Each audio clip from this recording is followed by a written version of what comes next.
Welcome back to the channel. In today's video, we're going to be talking about the Krig versus the QBZ. A lot of people have been asking me, they said, feels like the QBZ is better than the Krig. And then a lot of people are using the Krig and saying that it's better than the QBZ, despite what the stats say, because based off TTK alone, if you manage to hit chest shots, the QBZ should be the clear winner, but there is a lot of debate around this. We're going to talk about rate of fire, aim down sight time, recoil, and then which barrel you should use for each, because it's not always going to be the case that you just automatically go and use the bottom one or automatically just use this fourth one, which is the Ranger for a lot of cases. So we'll go ahead and touch on that. Enjoy the video, learn something new. Please do me a favor, hit the like button if you're brand new, want to find your way back. Double check, make sure you are subscribed with notifications on. So pretty much what you have going on in the background is the different recoil patterns, kind of how they look. The fire rates are oddly similar. They're only off by 27 RPM, which is almost negligible. So when you fire these things head to head, even though the QBZ fires slightly faster, it will almost be unnoticeable. And you can kind of see this recoil pattern go up and then does a little bit of sideways bend, and then it goes up all the way. That's what you see for the Krig versus the QBZ. It pretty much goes up and into the left.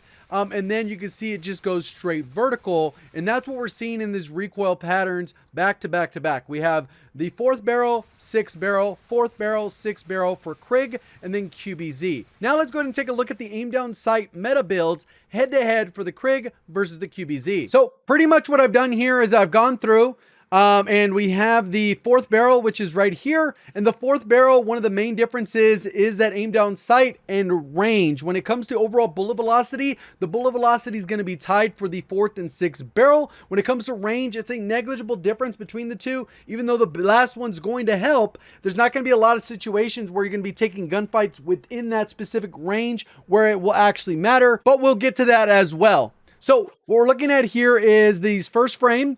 And then we go ahead and go one frame. You can see it says mount right here. And then what we do is basically wait till it's fully aimed down sight. And the fully aimed down sight is right around here, which is 384 milliseconds. You can see that kind of the background is kind of frozen. If you look a little bit on this right side where those lines are for the mounting, you can kind of see that they stop right at that 384 mark. And then we compare that to the bottom barrel. We do the same exact thing. We line it up, and when we get to this last frame over here, 434 milliseconds. So you can see it's significantly slower to put on that barrel. It's about 50-ish milliseconds slower in this particular case. And we do the same thing for the QBZ. We go for the fourth barrel, which is the Ranger. We go all the way across. We focus on that aim down sight. And then we get to around 367.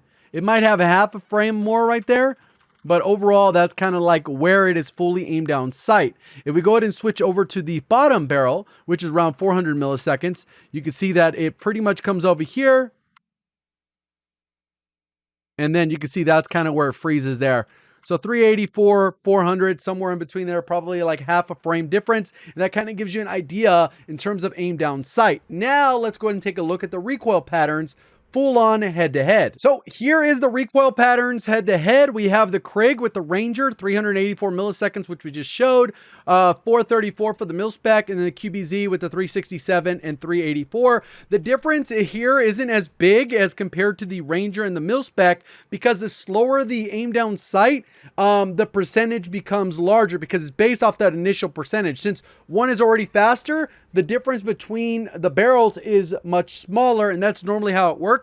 You'd expect to see less change with an SMG and a greater change with something like an LMG, which are normally known for being slow. So what we have here is a Ranger actually has a pretty much a little bit of a smoother recoil pattern. It does go up, it does kind of curve to the right, but this is happening slowly. Like, it's not like it just goes cut, cut, cut. It's actually slowly moving. So this is a relatively easy recoil pattern to control. And that's why I think some people prefer the Ranger, because as you can see, it's not too big of a kink here versus this. It kind of goes and then it does a hard cut. Even though this is still not like all that dramatic, because the bullets are kind of like touching on top of each other slowly as it goes up. And this is a 60 round mag. Then we have the QBZ. You can kind of see it goes up and to the left if it doesn't have that horizontal help.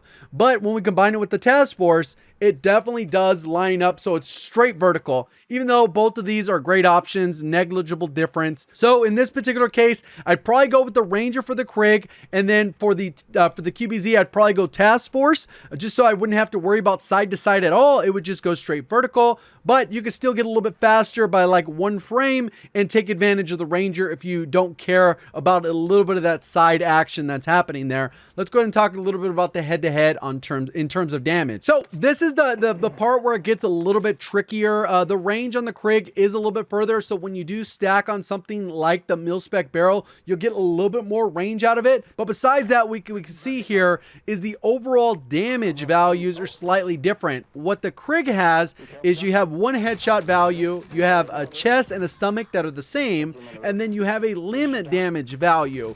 And then the QBZ would be number 1 hands down, but you can see kind of how its damage values differ. It doesn't have quite as big a headshot multiplier for that first damage drop up. It does drop down to 33, so at chest shot, they're pretty much even. But when it comes to stomach, it ends up requiring an extra shot to kill because it's 30 instead of that 33. And then it goes even further with the QBZ, where the limb damage drops down to about 707. You only need 1 headshot for this 619 TTK, or 1 chest shot, yeah, in general. But overall, it's still a little bit less practical in terms of the overall time to kill when we get to range, as we can see here. So QBZ may be okay as a sniper support. Personally, I'm not a fan of it. But let's go ahead and jump into the other stuff. So we can see the damage here on the Krig. It's 39 for the head, and then we have chest and stomach are the same at 28, and then the limb is 26, and you can see it's 9 shots to kill.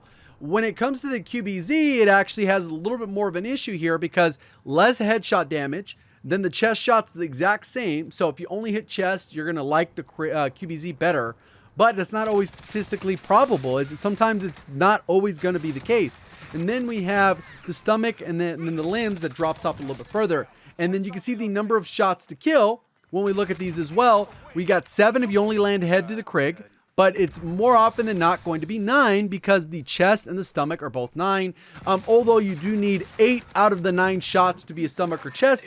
But since the window is much larger, you're going to be in a better situation where you're more than likely going to hit those shots.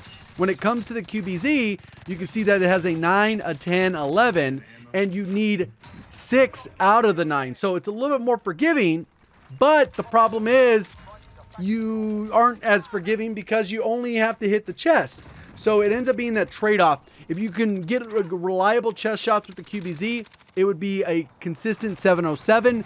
But because more often than not, if you're landing only stomach shots and you're getting a couple chest shots in the mix, it's not enough to lower the TTK from 795. So that's where it comes into play. The QBZ will have those melty moments where it feels like it kills faster than the Krig.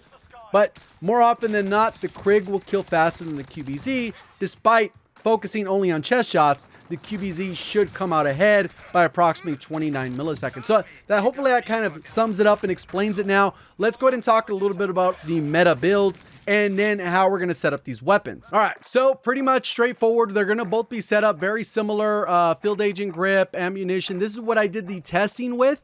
In some cases, like with the QBZ, you could get them a little bit faster or get a little bit more strafe speed out of it by dropping the field agent grip. That's up to you to feel if that is your thing.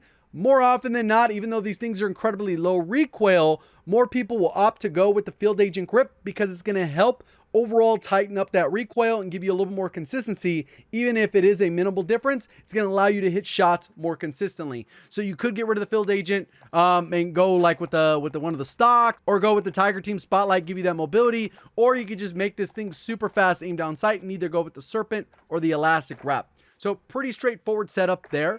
And then we'll go ahead and talk about the next part. So I'll get these both situated. We're set up the same way. So they're both set up the exact same way now. And the difference is like I said, with the Krig, because it doesn't have as big a bounce on the outside, the Ranger's probably the better way to go. Given the fact that it also has a little bit better range than the QBZ. You end up winning out that engagement as well. And then with this one, it really depends on what you want. If you want no recoil, to only go vertical, you can go with the Task Force and you will have the same aim down sight as the Krig. Or if you go with the Ranger, you're going to have a little bit of the recoil to the side, even though it's still like very easy to control. And then you're going to get the same bullet velocity, better aim down sight with the QBZ, which could theoretically make up for the other part, but that doesn't really come into play as much for ranged engagements. Obviously up close, you would want a little bit better aim down sight. So that's kind of how you would build them there. Hopefully you guys did enjoy the video. Please do me a favor. Let me know in the comment section what other head-to-heads you'd like to see like this, and we'll go ahead and try and work on one of those in the future videos. If you enjoyed the video, learned something new, please do me a favor, hit the like button if you're brand new, want to find your way back. Double check, make sure you are subscribed with notifications on. Appreciate all the support. Thank you for watching. As always, have a great day.